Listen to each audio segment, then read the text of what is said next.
Di jantung Sri Lanka menjulang sebuah singa batu raksasa yang menjaga pintu masuk ke sebuah kerajaan kuno.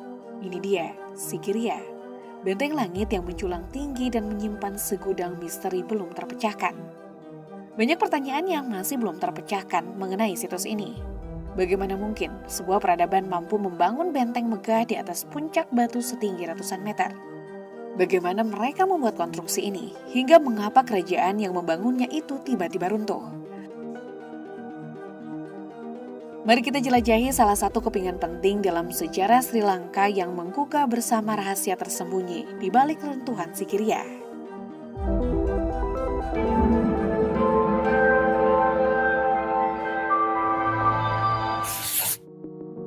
Berlokasi di distrik Matale Utara dekat kota Dambulla, Provinsi Tengah Sri Lanka.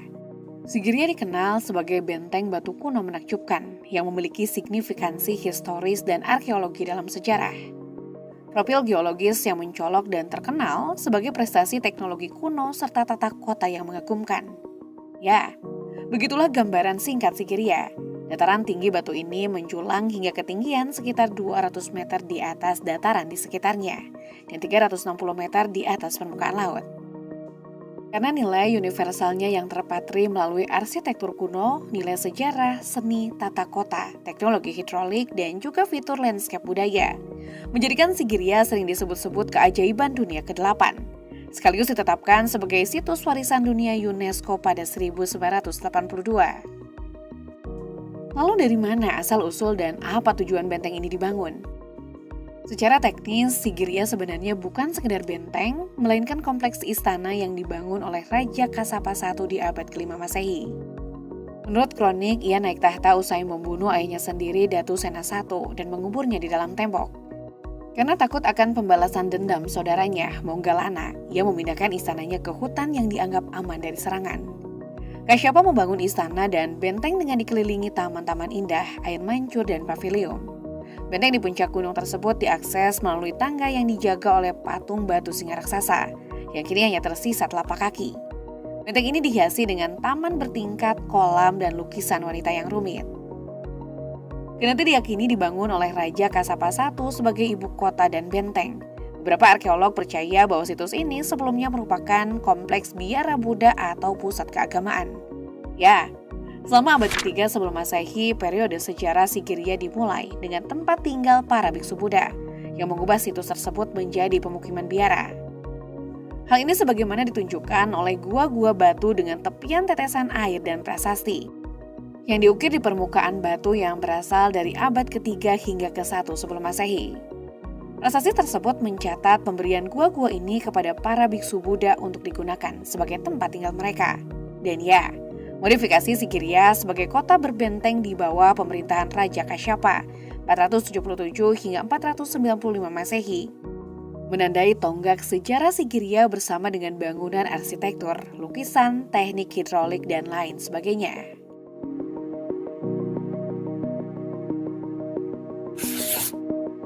Ada begitu banyak subjek di Sigiriya yang sampai hari ini masih menjadi perdebatan terutama di kalangan ilmuwan. Salah satunya lukisan-lukisan wanita cantik yang dikenal sebagai Sigiriya Maidens. John Steele, arkeolog dan penulis Amerika Serikat pada 1907 mengatakan, seluruh permukaan bukit tampak seperti galeri raksasa, barangkali gambar terbesar di dunia. Lukisan Sigiriya terutama di sisi barat permukaan batu telah menjadi fokus perhatian khusus baik di zaman kuno maupun modern, yang menunjukkan ciri-ciri artistik yang luar biasa dari abad ke-5. Ya, lukisan yang menutupi sebagian besar sisi barat di area sepanjang 140 meter dan tinggi 40 meter. Ada referensi dalam grafiti tentang 500 wanita dalam lukisan tersebut, tetapi sebagian besar telah hilang. Lantas, apa makna di balik lukisan tersebut? Dalam tulisan bertajuk The Art of Sculpture and Putri of Sigiriya, menjelaskan dinding-dinding ini awalnya diplester dan dicat putih untuk menyampaikan gagasan kemurnian, mirip dengan cara kota para dewa digambarkan di dunia kuno. Namun, seperti yang dikatakan sebelumnya, para ilmuwan masih berdebat, yang mana beberapa lukisan yang menggambarkan sosok wanita cantik dipercaya sebagai wanita-wanita raja, atau wanita yang mengikuti upacara keagamaan. Sementara yang lain berpendapat, mereka mungkin merupakan sosok bidadari surga dan salah satu sosok tersebut mungkin adalah Dewi Tara, yakni dewi perempuan dalam agama Hindu dan Buddha. Di luar itu yang jelas, lukisan-lukisan Sigiriya memiliki gaya yang khas dengan garis-garis samar dan mirip dengan aliran seni klasik kerajaan-kerajaan India kuno. Ya, lukisan-lukisan ini mungkin juga menunjukkan adanya gerakan realis dalam seni klasik India.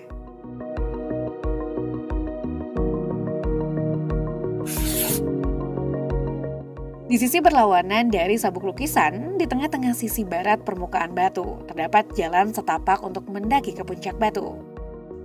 Tapi jalur luar setapak dilindungi oleh tembok bata setinggi 2 meter. Tembok ini diplester dengan mortar kapur khusus dan permukaan bagian dalam dipoles hingga seperti cermin reflektif. Yang diselesaikan sedemikian rupa sehingga lukisan di permukaan batu yang berlawanan terpantul dengan sempurna dan menciptakan pemandangan istimewa. Tembok ini dikenal dengan nama Katpatpora yang berarti tembok cermin karena permukaannya yang memantulkan cahaya. Setelah bertahun-tahun berlalu, kilauan tembok ini masih dapat dilihat.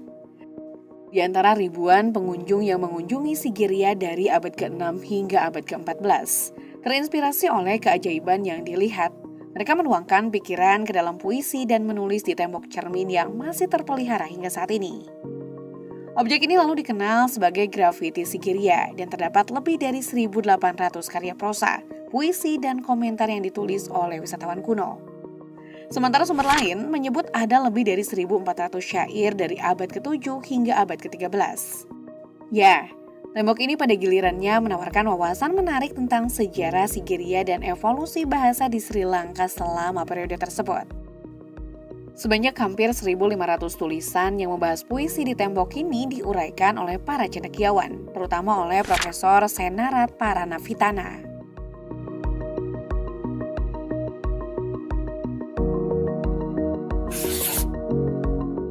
Sigiriya bak sebuah istana langit yang menjulang di atas Sri Lanka, membuktikan betapa luar biasanya teknologi dan teknik konstruksi dari era kuno. Ya, bayangkan, sebuah batu raksasa setinggi 200-an meter disulap menjadi benteng kokoh, lengkap dengan istana, taman, patung raksasa, dan kolam. Kini dibuat bertanya-tanya, bagaimana caranya? Well, meskipun saat ini kita hanya dapat melihat reruntuhan bangunan-bangunan ini, mereka dengan jelas mewujudkan kemegahan arsitektur sepanjang sejarah. Tapi jujur saja, hampir tidak ada yang bisa menjelaskan secara detail dan sesuai bagaimana Sigiriya dibangun. Diasumsikan bahwa seluruh puncak dikelilingi oleh tembok bata yang dibangun hingga ke tepi batu, yang pijakannya masih terlihat jelas hingga saat ini. Taman istana terdiri dari kolam-kolam kecil dan teras-teras yang ditemukan di bagian timur puncak yang berarti area istana luar dan terutama di medan miring ke selatan. Biar sedikit jelas, perhatikan denah ini, di mana skala, simetri, dan desain konstruksi arsitektur landscape Sigiriya yang terlihat masih mencengangkan hingga saat ini. Di bagian tengah denah terdapat tonjolan batu Inselberg yang menjulang 180 meter di atas medan di sekitarnya. Terasering atau lahan pertanian di lahan miring seluas 15 hektar dengan dinding batu dan tanah di sekeliling dasarnya, menjadi dasar tegakan vertikal batu yang tidak stabil. Vegetasi tropis yang merupakan ciri khas zona kering Sri Lanka, menutupi dua area persegi panjang berdinding di sebelah timur dan barat batu yang disebut dalam berbagai literatur sebagai prisins. Lebih jauh, susunan batu bata ini menurut para ilmuwan berasal dari milenium pertama Masehi. Persegi panjang yang lebih panjang, sekitar 1 kali 3 km membatasi denah dan menyusun luas situs arkeologi. Dibingkai oleh gundukan tanah yang belum digali dan pari terputus-putus yang terlihat dari udara. Skala dan bentuk persegi panjang situs tersebut membuktikan perencanaan tata ruang, landscape, dan konstruksi yang signifikan. Namun hanya sepertiga dari situs yang telah disurvei dengan cermat, bahkan lebih sedikit yang telah digali. Dan hanya sebagian kecil yang telah bertahap dari waktu ke waktu dalam kajian yang dipublikasikan. Ya, kendati ada lebih dari 100 penggalian di seluruh situs, luas keseluruhan landscape buatan Sigiriya masih belum diketahui secara pasti. Dibandingkan dengan taman bersejarah yang lebih terkenal di Asia Selatan, seperti Taman Pemakaman Taj Mahal, status Sigiriya sebagai taman pada titik ini bukanlah sesuatu yang tak terbantahkan.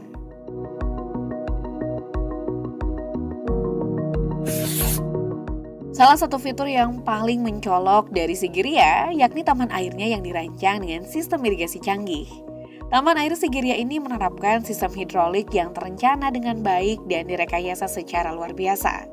Bahkan melampaui pengetahuan masa kini dalam membangun fitur air. Mari perhatikan denah ini. Tata letak formal dari 3 fitur air yang saling terhubung mencerminkan desain landscape yang sangat halus dari arsitektur Sigiriya. Dilestarikan di kawasan barat di kedua sisi jalur timur barat yang membelah. Infrastruktur bawah tanah mereka menunjukkan kontrol hidrologi yang begitu signifikan.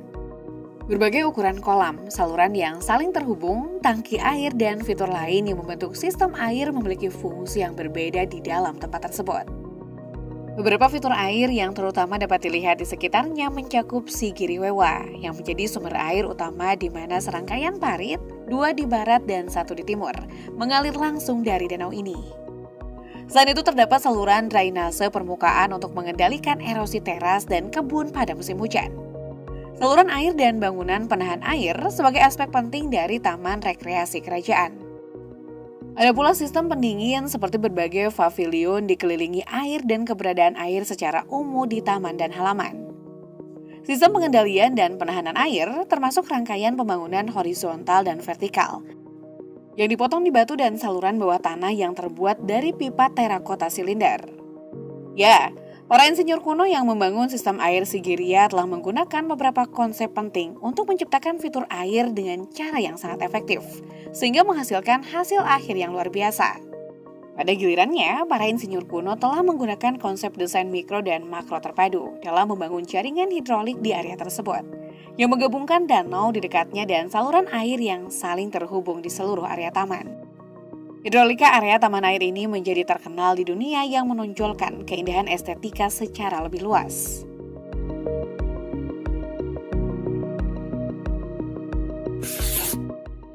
Seperti situs-situs megalit lain di seluruh belahan dunia, ketertarikan dunia terhadap Sigiriya bukan saja dari apa yang tampak dan membuat kita takjub bukan kepalang, tetapi juga aspek-aspek tak terlihat atau sederhananya, sisi misterius yang tetap dan belum terjawab. Salah satu yang paling banyak dibicarakan yakni keberadaan terowongan rahasia di bawah Sigiriya. Jika memang terowongan yang dimaksud benar-benar ada, apa tujuannya dibangun? Mengapa sampai menciptakan berbagai rumor, bahkan cenderung tragis? Ceritanya kurang lebih seperti ini.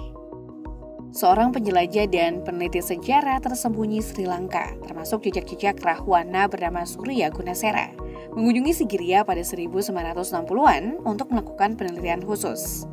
Di sana ia bertemu dengan orang tua yang buta dan mengatakan bahwa kebutaannya terjadi karena dosa besar di masa lalu. Kira-kira dosa apakah itu? Orang tua tersebut mengaku kalau ia adalah salah satu dari tim ekspedisi yang membantu Harry Charles Percival, seorang komisioner arkeologi pertama di Sri Lanka. Orang pertama yang menggali situs Sigiriya pada 1890. Disebutkan kalau seluruh tim kerja yang terlibat dalam penggalan tersebut telah meninggal. Bell sempat dituduh diam-diam memindahkan berbagai barang antik berharga yang ditemukan selama penggalian ke British Museum. Saat menggali mereka menemukan kreasi yang luar biasa, sebuah bukaan tangga yang menurun melalui batu yang tidak lain merupakan terowongan. Mereka terus masuk dan menemukan kamar kecil dan tentu saja benda-benda antik yang tak ternilai harganya. Menariknya lelaki tua yang buta tersebut memerintahkan untuk menutup terowongan dengan beton secara permanen. Para pekerja tak punya pilihan selain melakukannya. Setelah kejadian itu mereka diceritakan mendapat serangkaian masalah. Ada yang sakit parah bahkan meninggal tanpa sebab jelas. Laki tua tersebut mengaku tak punya masalah kesehatan, tetapi terbangun di suatu pagi dengan mata yang buta. Ya, karena kejadian itu terjadi sejak lama dan orang buta yang diceritakan Surya Gunasera adalah satu-satunya yang selamat pada 1960-an. Kini hampir sulit mencari tahu lebih dalam tentang kebenaran akan terowongan tersebut. Namun karena Sigiriya dibangun oleh Raja Kasyafa dengan salah satu tujuannya untuk menyembunyikan diri dari saudaranya Monggalana, kemungkinan adanya terowongan rahasia bisa jadi masuk akal dan benar. Meskipun prestasinya membangun Sigiriya tak tertandingi, pemerintahan Raja Kasyafa dirusak oleh rasa takut dan paranoia. Gaya hidupnya yang boros dan kerja paksa yang ia terapkan pada rakyatnya untuk membangun benteng Sigiriya menyebabkan ketidakpuasan yang semakin besar. Ditambah ketakutan Kasyafa akan pembalasan dari saudaranya Monggala sangat membebani pikirannya. Pada 495 Masehi, pikiran Raja Kasyapa menjadi kenyataan ketika Moggallana kembali dengan membawa pasukan. Menghadapi kekalahan yang tak terelakkan, Kasyapa memilih untuk mengakhiri hidupnya dengan bunuh diri. Setelah kematiannya, Sigiriya ditinggalkan sebagai tempat tinggal kerajaan. Benteng perlahan-lahan rusak dan taman-taman yang rimbun kembali menjadi liar. Namun kisah Sigiriya tidak sepenuhnya hilang. Tempat itu tetap menjadi subjek legenda dan cerita rakyat setempat.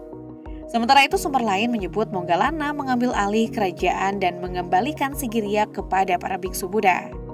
Para biksu menggunakan gua-gua di benteng tersebut sebagai tempat tinggal, dan situs digunakan sebagai biara Buddha hingga abad ke-14. Akan tetapi situs ini perlahan-lahan menghilang dan ditinggalkan lagi pada tahun 1155. Legenda dan tabu membuat penduduk setempat enggan memanjat dan mendiami batu tersebut selama bertahun-tahun, sampai kemudian diungkap kembali oleh penjajahan Inggris.